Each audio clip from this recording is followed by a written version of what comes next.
اشترك في القناة واضغط لايك وصلى على النبي علشان القصة الجاية يمكن يكون عنك. والله نبدأ الحكاية.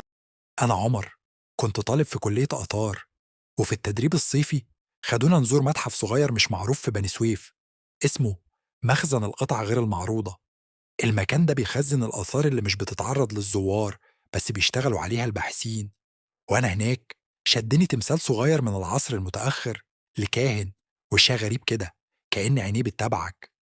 صورت التمثال بالموبايل، ولما رجعت البيت بصيت على الصورة ولقيت حاجة مش طبيعية.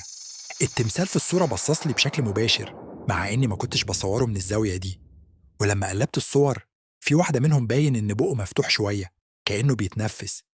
تاني يوم رجعت المتحف وحكيت للمشرف، وشه اتغير وقال لي التمثال ده رجعناه للمخزن من 3 شهور. بعد ما بحثت لاحظت نفس الكلام. سألته عن الصور بتاعتها، قال لي إنها اختفت من على موبايلها لوحدها. أنا احتفظت بالصورة، بس بعدها بشهر موبايل انفجر من الشاحن والملف اختفى. ومن ساعتها قفلوا الأوضة اللي فيها التمثال ومحدش دخلها تاني.